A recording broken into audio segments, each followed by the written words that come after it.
Hello and welcome to today's webinar or midterm webinar about the ECMWF Summer of Weather Code projects.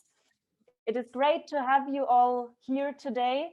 It is the second of a series of 2 webinars. We already had one midterm webinar last week, and today we have another 4 projects who are keen to show you what they've been up to the past 2 months. A short introduction to ECMWF Summer of Weather Code. It is an innovation program which brings together every summer several developer teams working on innovative open source software solutions for related to meteorology, climate, machine learning, and cloud computing. ECMWF Summer of Weather Code is supported by ECMWF, the European Center for Medium Range Weather Forecasts, and Copernicus, and the 2 Copernicus services run by ECMWF. And it is also proudly supported by the European Weather Cloud and Wikio, who provide cloud services for the ESoC projects. So since May, so this year's edition, since May, we have 9 teams, and in total 16 participants working on 9 innovative open source software developments related to machine learning, software development, and weather visualization. And today, 4 teams, they will present you their results that they've been working on so far, and they will also introduce you to their projects. And we have 2 projects related to machine learning. It is AQ bias correction and Malipom, or the project called Malipom, which is related to machine learning for pollution mapping. And 2 projects who have more a software development focus. It is the project ADC Toolbox, which works on comparing atmospheric composition data sets. And the other project is called elifridge.jl, which works on compressing atmospheric data into its real information content.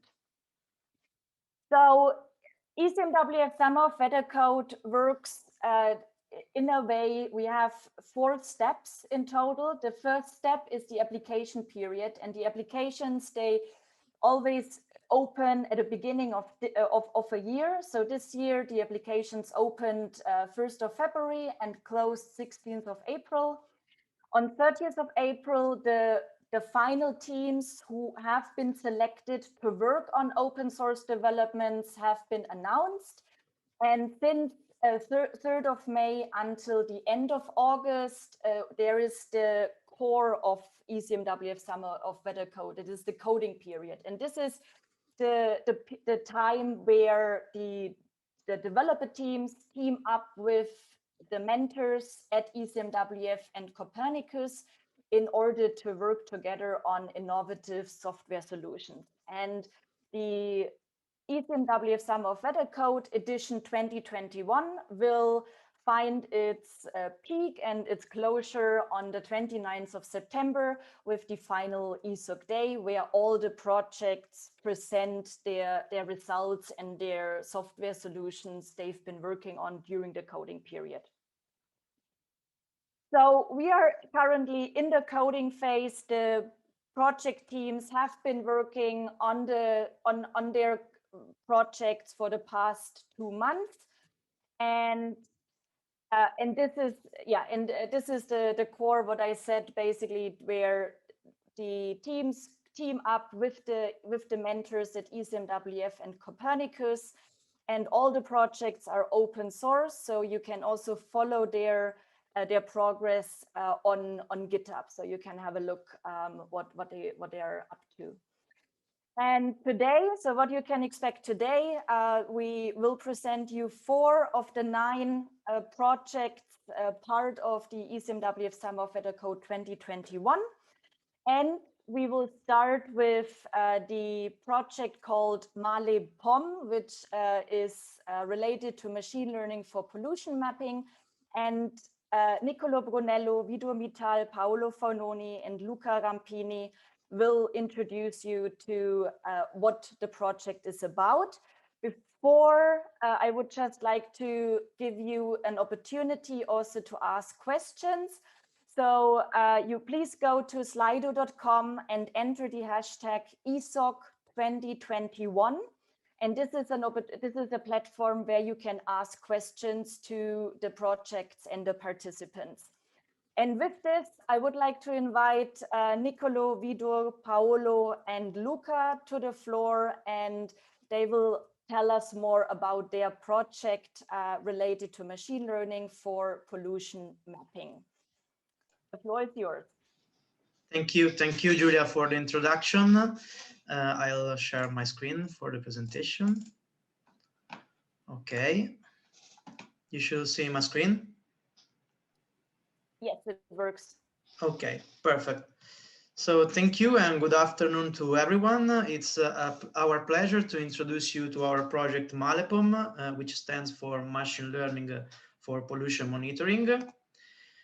Let's start with the problem statement. We are focused on NO emissions, in particular NO2 emissions, which currently rely heavily on inventories.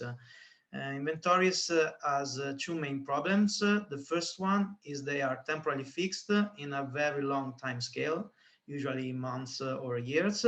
And moreover, they cannot capture slight variations. For example, rush hour for the traffic or season-specific activities like burning crops. Therefore, our objectives are to identify suitable proxy data to estimate NO2 emissions, gather them and create a unique and integrated datasets that group all the proxy data. And with this unique dataset, we will build and train a machine learning model, which should be able to capture both temporal and spatial variability with a high resolution and globally for the NO2 emissions.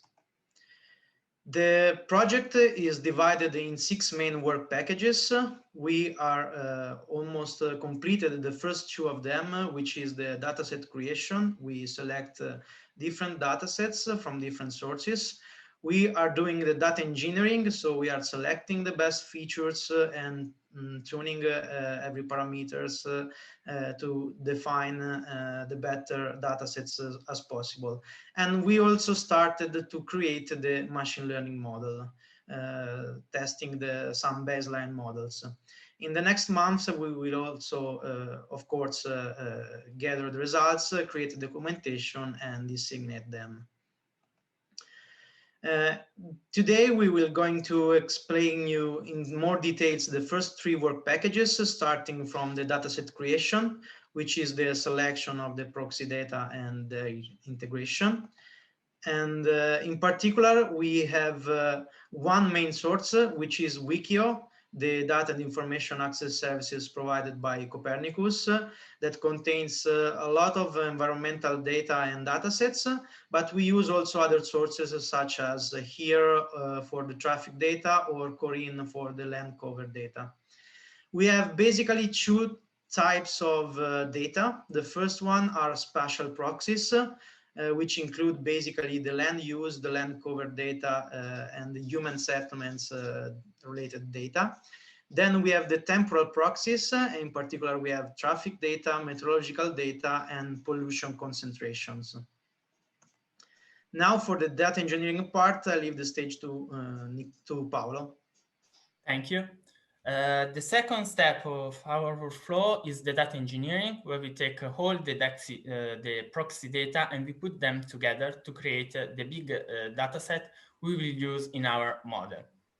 Our data will be collected in a grid of 0.25 degree.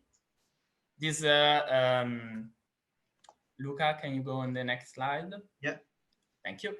Our data will cover the Central Europe area, And for the time, we decided to use the May 2019, and this time frame was decided because the tutor gave us the data for the target variable for this period. The first data set we'll talk about is the land-related data. Here we have two features. The first is the human fraction, that basically is the part of the soil who is covered by urban buildings. And the second is the average height, which is the average height of the buildings in this area. And how we can see from the correlation metrics, these two variables are very correlated with our emissions. So these two variables are very useful for our model. Then we have the weather dataset. Here we have a lot of features like wind, cloud, humidity, and temperature. But all these features have a very low correlation with our target variable. And also, if you use them for a baseline model, we get a very bad performance. After some analysis, we decide to shift the data forward of 9 hours.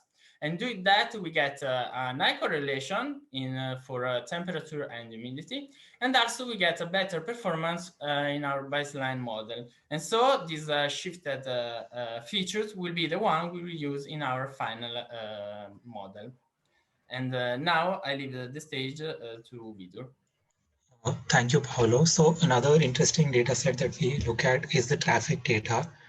So as Luca said, we get traffic data from here, Traffic API, which allows you to access real-time traffic conditions and query them using an API.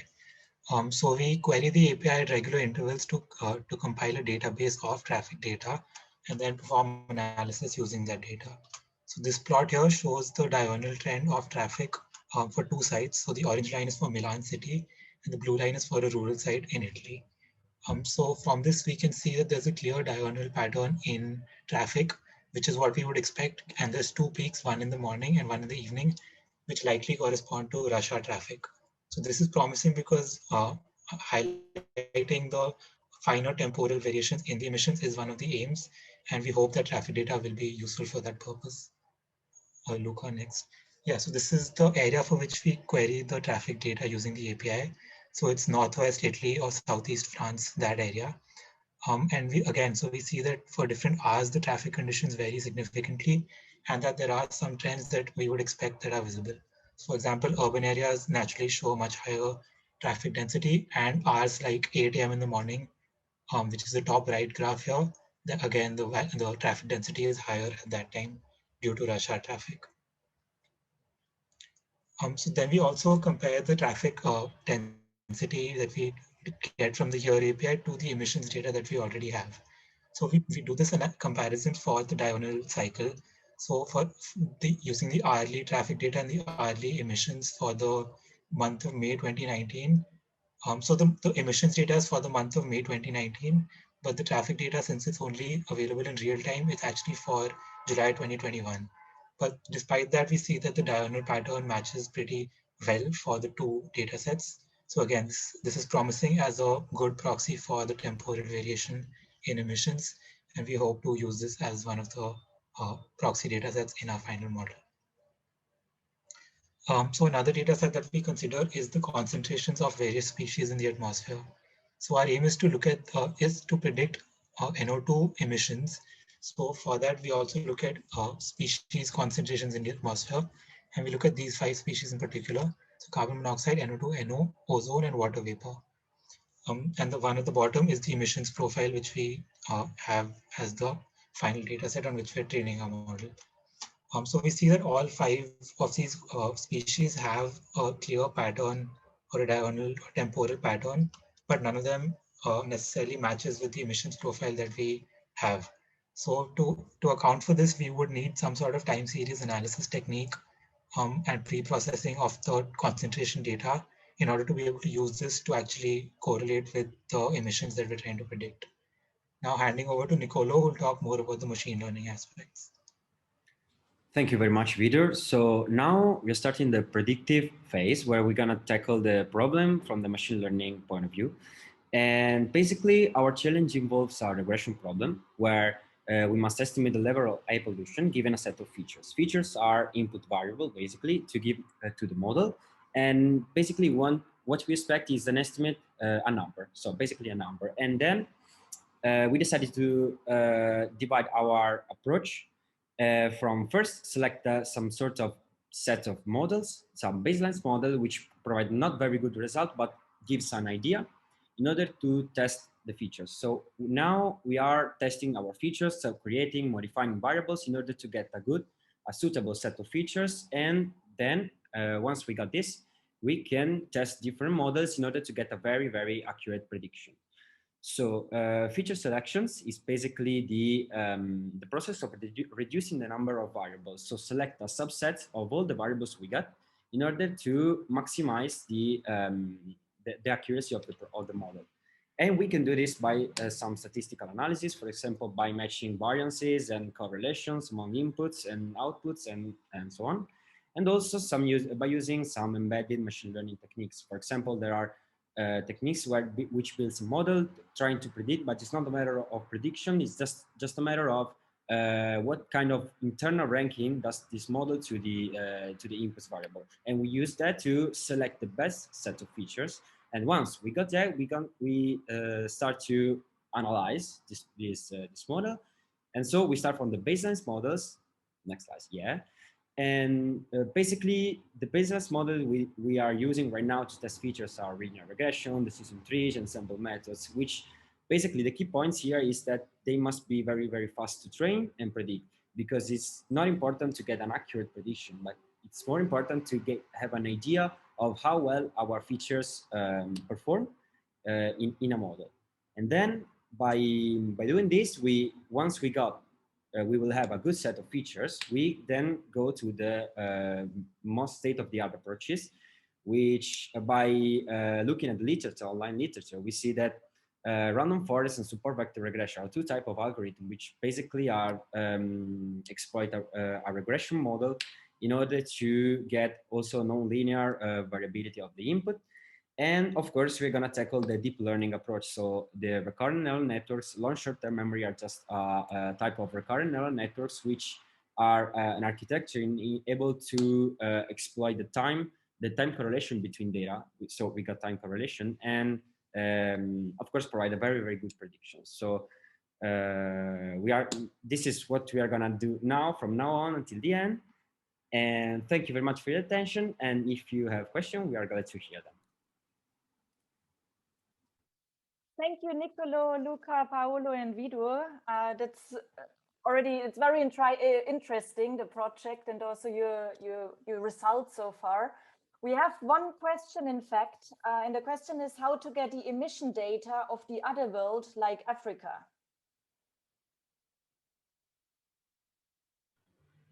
Can I answer that? Okay.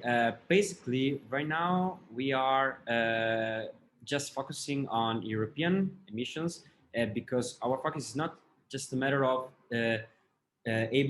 prediction of emission, but it's more about identifying a suitable model, a suitable proxy data in order to get a possible emission test. So we are now just trying to understand which type of data are very, very useful to this task. And then we are gonna decide in which data are useful, also by considering their availability. Okay. So for these reasons, we got the we are trying to leverage most the atmospheric data, which are difficult to analyze, as my colleague explained, and then and we're gonna try to do this for the whole world, basically, because the satellites provide data for the whole world, basically. Okay, we also have another question from Milan. The emissions seem to increase immediately with traffic, but they don't drop right away when traffic drops midday. Any ideas why that is? Okay, so if I could answer that. So that's actually a good question. And I mean, there's no obvious answer, there's no definite answer for that. So that is something that we will have to look at. So one reason could be because perhaps in the day there are other sources which are not, I mean, there may be other sources. So traffic is one of the major sources, but there may be other sources which are only active at certain times of day, which influence the emissions at certain times. So that is something that we need to investigate more and come to like find out. Okay, thank you, Vido. And yeah, and also again, thank you, Nicolo, Luca, Paolo, and Vido. Still, the questions are open, and after all the presentations, we have a Q&A, so you can still continue asking questions to the first project team. I would now I would like to introduce now the second team of today, which is Antonio Perez Velasco and Mario Santa Cruz Lopez, who will talk and introduce us to their project AQ bias correction. So Antonio and Mario, the floor is yours. Hi, good morning. I will share the screen. Can you? Yes, it works. Okay. So good morning, everybody. I'm here with Mario to talk about the challenge 21 of ESoWC 2021, whose title is CAMS Forecast Air Quality Bias Correction by using in situ observations. First of all, let me introduce us. We are two co-workers at a Spanish company. I've studied physics and Mario studied mathematics, and both of us have a master's degree in data science or statistics. First of all, I'm going to give you some background information why this challenge is important. Pollution affects everybody worldwide, and there are many people, around 7 million, who die prematurely as a consequence of pollution. This is why air quality forecasts are necessary and important in our society. First of all, in order to inform citizens about their exposure to these pollutants, in order to let them make decisions, very important decisions, such as where to live or where to spend the time with their families. Apart from that, secondly, it is also a tool for policymakers in order to prepare mitigation decisions that are taken on government panels and so on. This is a picture that shows a forecast made by CAMS and the observations. As it is shown, these forecasts are biased. There is a negative bias, which means that the model underestimates the pollution concentration.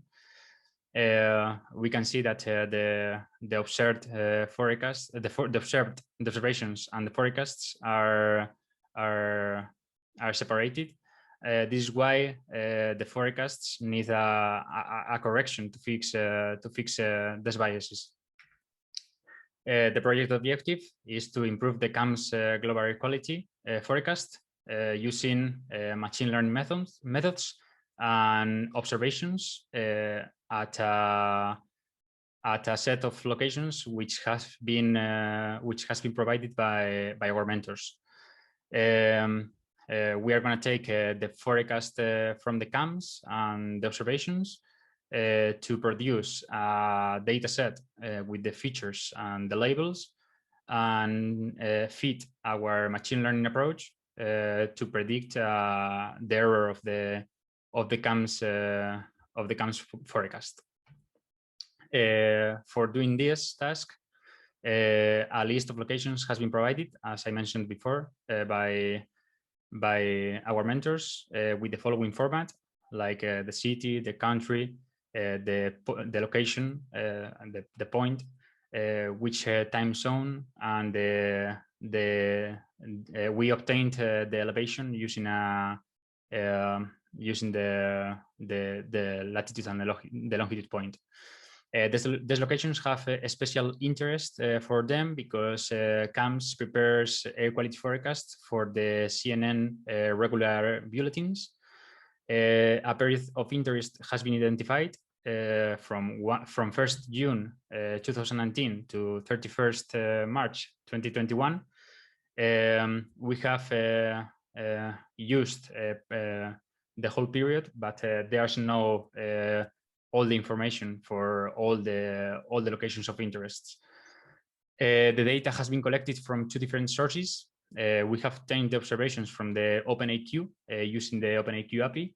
OpenAQ is a platform, an open platform to obtain air quality observations on variables such as O3, NO2, PM25, PM10, and we used that tool. Apart from that, the air quality and meteorological variables from the forecast model, from the forecast, from the CAMS, was organized and given by the mentors. In order to prepare the big data set, it was taken into consideration that the CAMS forecast model has a very low resolution, which is 40 kilometers. So we had to interpolate the data to the point of interest.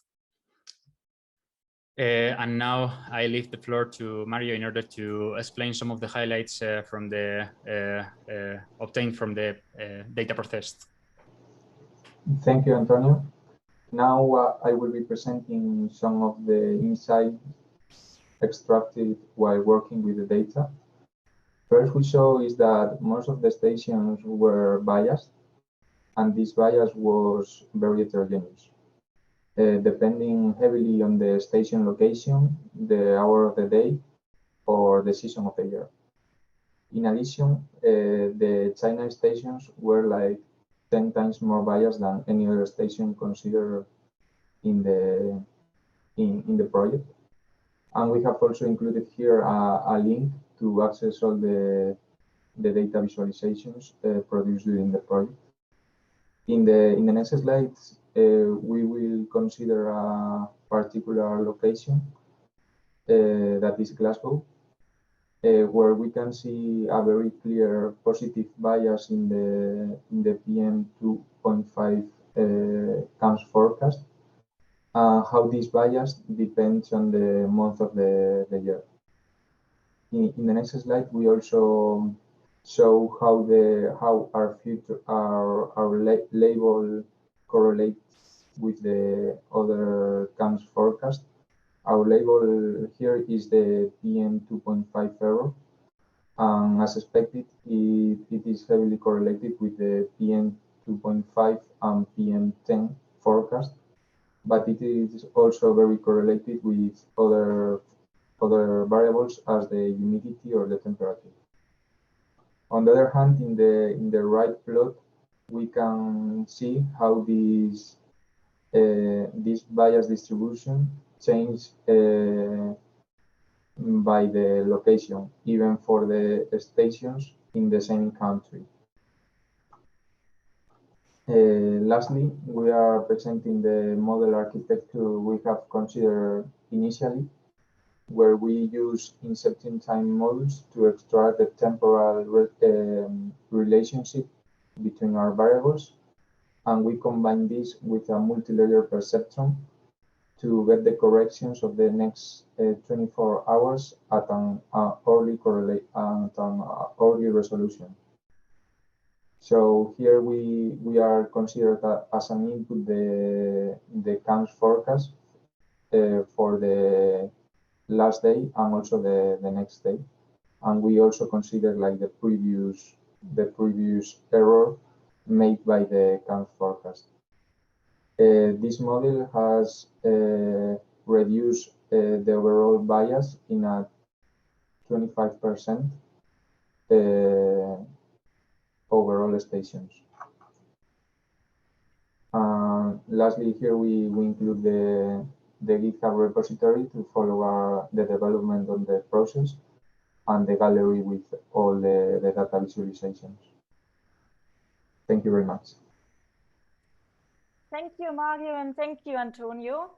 It's very interesting, your analysis so far. Yeah, I would also propose you, because you sent the link to the gallery of the different evaluation of the stations, maybe you could also post it in the chat, because then people have the link directly and can have a look. So we don't have exactly, yeah, this link would be very helpful. We don't have any questions yet on Slido so far, but often it's also like that people need a bit of time to digest. I would be just interested in, do you have a reason why the bias of the stations in China are just 10 times higher than other stations you compared? Yeah, I can answer this question. Yeah, it is because of how CAMS model is built. It processed like projections made in 2012. It seems like China has gone lower than these predictions. So it's something that it will be fixed with the following updates in the CAMS model, but is present in the previous versions. It's something known by the mentors and by the CAMS, yeah, the people who was constructing the model. Okay, thank you. So with this, thank you again, Antonio and Mario. And I would like to invite Alba Villanova Coutinson to the floor. She will tell us more about her project, which is called ADC Toolbox, Comparing Atmospheric Composition Data Sets. Alba, the floor is yours. Good morning. Thank you for the introduction. I'm going to share the screen.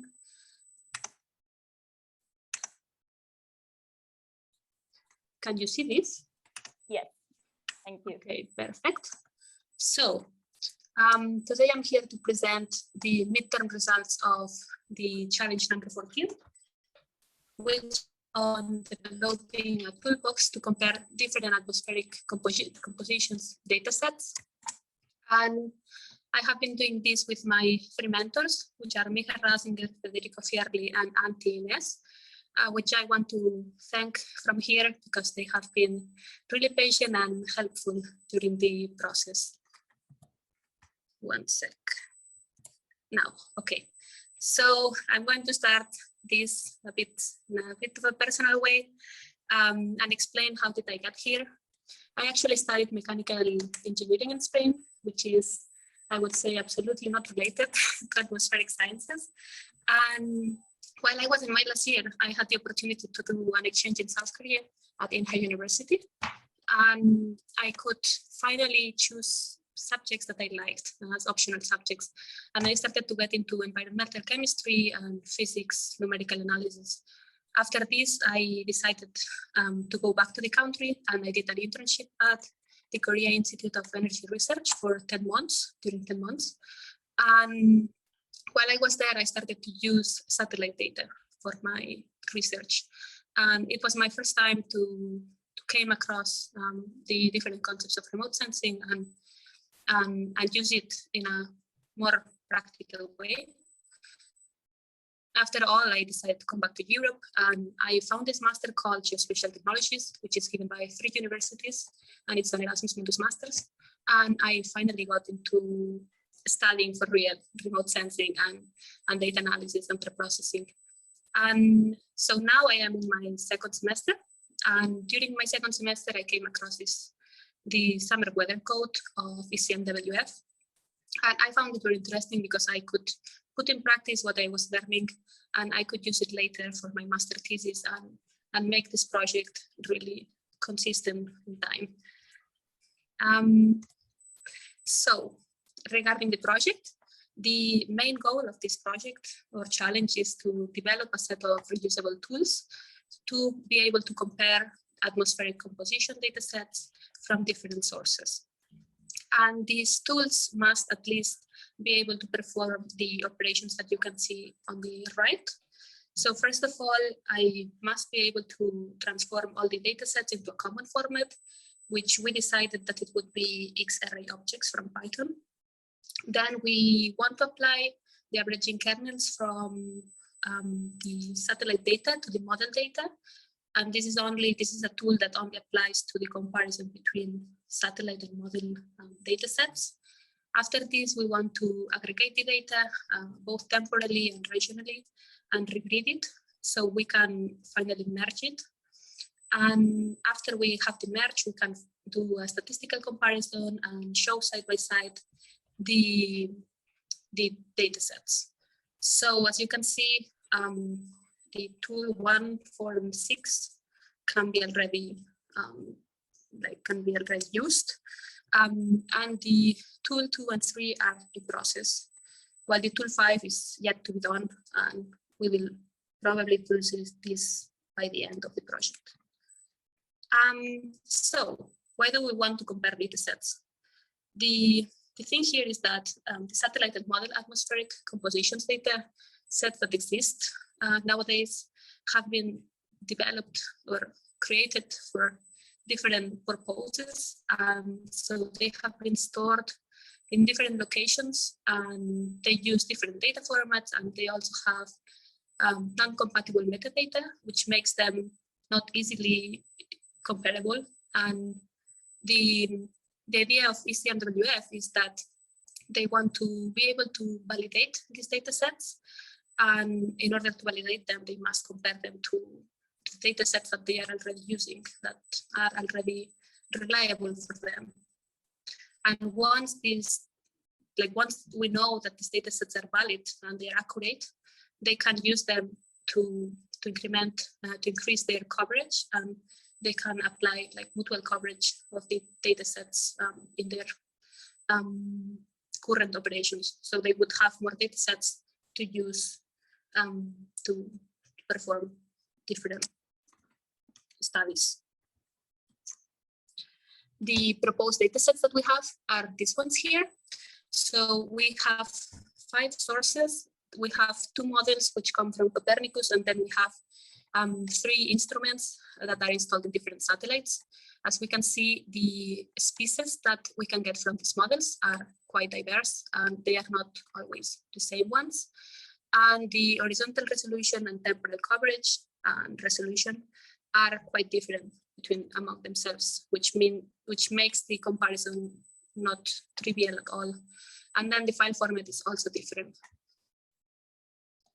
Going to the preliminary results, this past month and half or past 2 months, I have been working especially on comparing the Tropomi dataset from Sentinel-5P and the CAMS model from Copernicus. And we've been comparing this for nitrogen dioxide specifically, with the idea of being able to perform all these tools, to use all these tools in this comparison, and later on scale it up to other species and other data sets. And so, as you can see on the left, these were the steps that I followed. And basically, I collected first the CAMS components levels data, then the Tropomi component columns data. I transformed both data sets into X-array objects, and I reduced the size of these objects because it was just too much data to use, and it just delays the operation later. And then I applied the averaging kernels to the model data by finding the nearest neighbors. This is something that must be corrected, and we will be working on the next weeks. So the idea is that we can apply the averaging kernels to the model data by interpolating the CAMS pressures and not by finding the closest CAMS pressure to the observation space.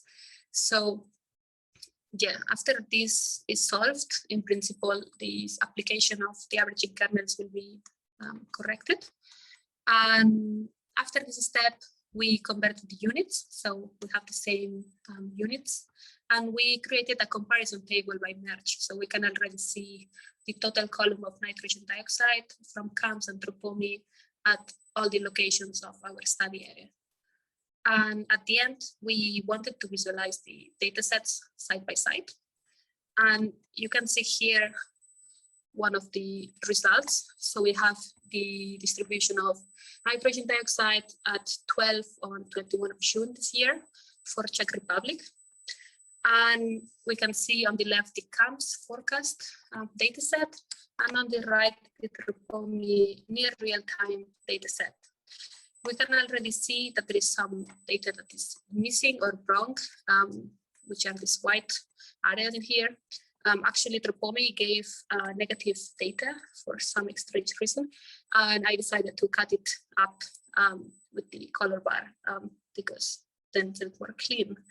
And so all the data that is 0 or negative is in white, or is flagged data. So we removed it also. And then we can see, as they said in the last presentation, that the CAMS model underestimates the nitrogen dioxide composition. And there are some similitudes in this this comparison, but it's not that exact, I would say. We can see that in the east of Czech Republic, the total column of nitrogen dioxide is higher in both data sets. And that's probably because there are many thermal power plants in that area. And specifically in this area here, there is the city of Ostrava in Czech Republic, and it's actually one of the highest, one of the cities of Europe with the highest pollution. And yeah, so we are in this point now where we can already see how the data sets compare. And here I want to explain a bit about the challenges of future work. So there have been some challenges, specifically because of the, particularly with the limitations of XR objects, because they are not so easy to manipulate sometimes. And also the application of the averaging kernels has not been so straight, I guess, because I'm not from this field that much. So I need help with this. And then I also had problem with the excessive memory usage of my laptop in particular. And for the next weeks, we're going to work on the application of the averaging kernels so it can be corrected. And we are going to generalize this code to be used for the other components of Tropomi and CAMS. So we're going to complete this comparison. And after this, we're going to use the other data sets, specifically the ones from EUMETSAT and ECSAF. So thank you for listening. If you want to follow the project, you can follow the code in GitHub. And if you have any questions, you can ask me now or later. Thank you. Thank you, Alba, for your presentation and also presenting your results so far. Very interesting and exciting. We have one question from Mark Parrington. Alba, do you do any unit conversion before applying the averaging kernels? Yes, I must. And I change first the CAMS units. And while I apply averaging kernels, I'm already changing Tropomi units, because CAMS data comes in kilograms by kilograms of air, and I first need to put it in molecules per square centimeter, and Tropomi comes in moles per square meter, and I have to change it also. So I do this before, and after I multiply by the depth of the layers of the CAMS model. Okay, I hope this was answered your question, Mark. There's another question from Milan. Do you plan to use the comparison also to provide uncertainties, error bars for the respective data sets? We could do this, yes. I think this could be another goal of the project actually. Yeah, I think so. Okay, so this would be a good proposal from Milan for future work. Okay, and with this, I would like to ask Milan to the floor or to the Zoom floor. He will present his results so far to the project elefretch.jl, compressing atmospheric data into its real information content. Milan, the floor is yours. Yeah, hello everyone. I'll share my screen.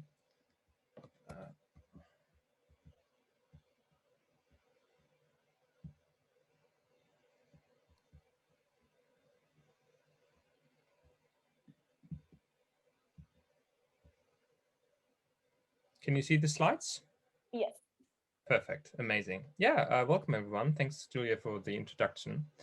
I've been working on a way to compress atmospheric data into its real information content. And this is a project that actually already started last year.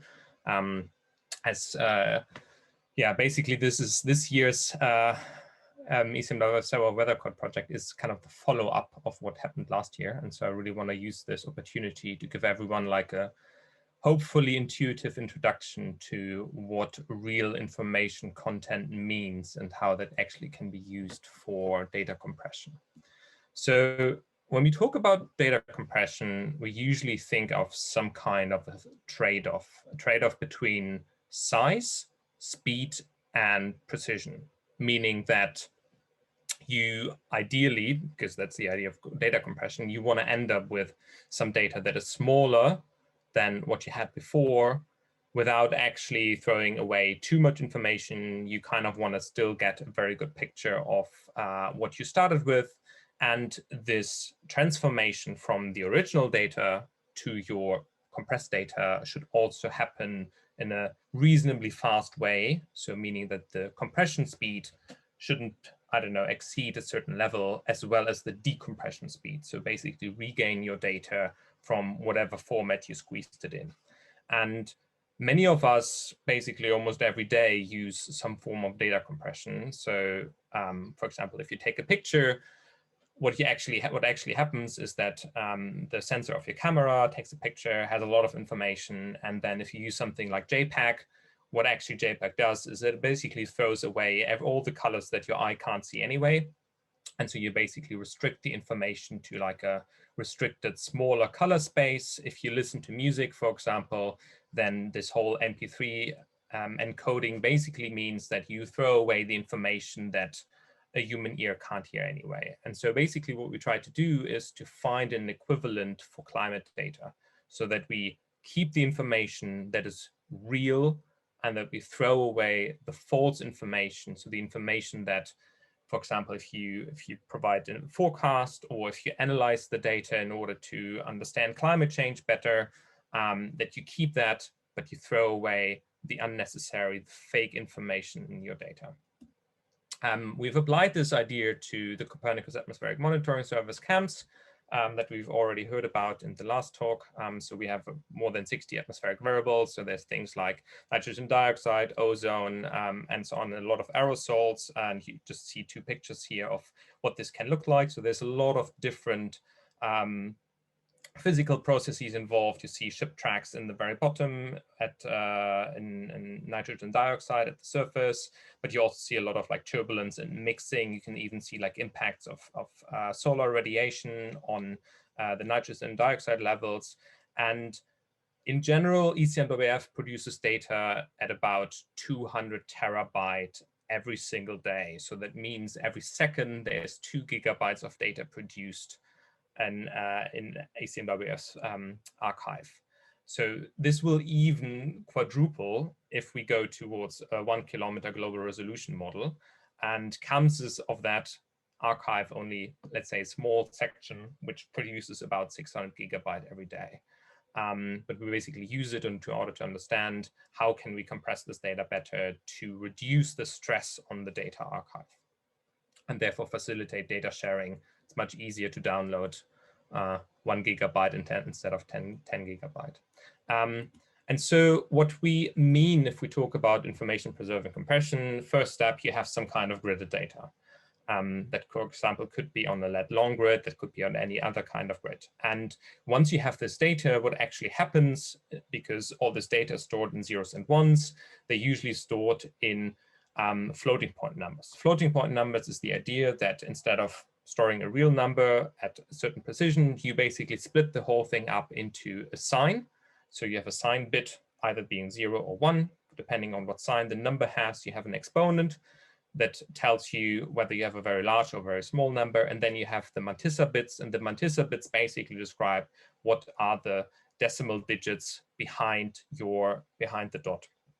And the idea is that you basically look at every single of these bits for every number on your whole gridded data set, and you investigate what, for every of these bit positions, what are the adjacent bits in the adjacent grid points, the bits in the adjacent grid points. So for example, for the sign bits, you see, all of them are zeros. For the fifth x1 bits here, for example, you see like, oh, these ones are all 0, but other ones are 1. And so on and so forth. And you basically compare them. And this is basically then using information theory. And information theory can tell us more about what the mutual information between all of these bits is. So for example, if all of the adjacent bits are all 0, they're all identical, then there's no mutual information because there's no information to start with in the first place, because you basically already know it's all zeros. So there's no need to actually encode more.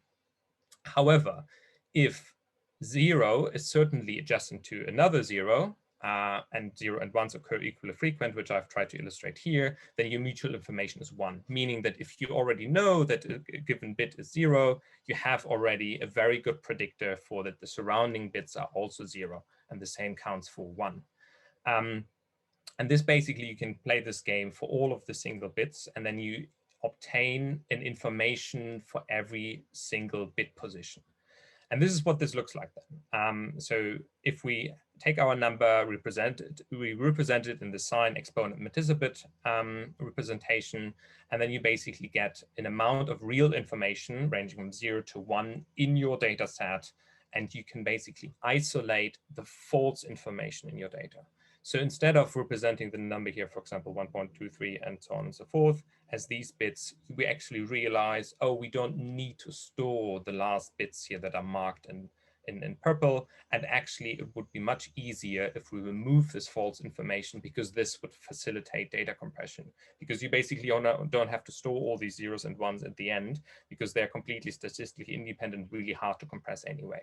And so the idea is that you basically throw this information away, the false information, and you retain the bits that actually preserve most of the real information in your data set. And yes, we've basically are now trying to implement this in all its little details. This is an example, what I've come up quite recently, where we basically tested the same approach on satellite data. So if you look here closely, you may be able to recognize Turkey and the Mediterranean, as well as the Black Sea. And this is just a satellite picture from a given day.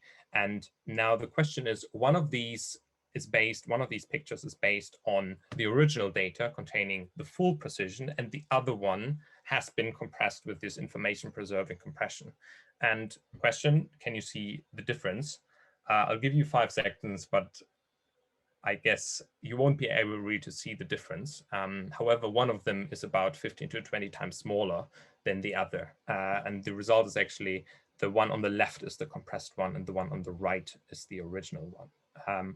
And so actually, if we were to store everything about like 20 times smaller, the stress on the data archive would be much reduced. It would be much easier to download this data, and so on and so forth. And in order to explain this a little bit better, this is a picture here created from water vapor using the CAMS data set. So basically, if we preserve 100% of the information that's shown here on the left, this is what this water vapor looks like over the globe. And then if you go into the next slice here, then we basically throw away 0.1% of the information, but suddenly our compression factor really increases. And you basically then end up with a trade-off between size and information, and not precision, as I've introduced in the beginning. And so you can basically look for one of these like sweet spots here. We usually find like throwing away 1% of information is a really good sweet spot, where you get a really big compression factor, but you retain most of the information. And if you yeah, if you exaggerate it a little bit, you get really high compression factors, but you can also see that suddenly there's compression artifacts appearing. Yeah, if you're interested to learn more about this, because we started already last year on this project, there's already a preprint available, so you can basically click on this link. I'll also share this link in the chat.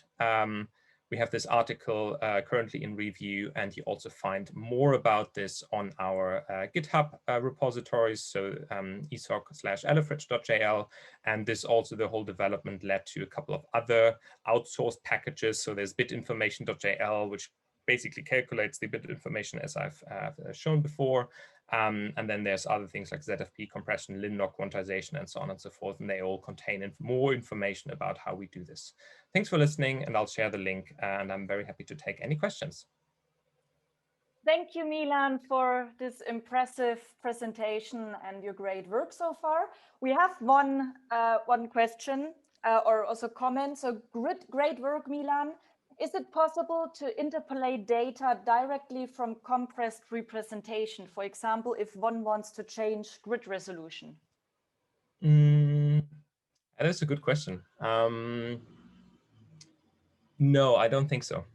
Because the point is that you basically, if you want to really compress your data, what you do is that you kind of collapse a certain spatial dimension, let's say your longitude.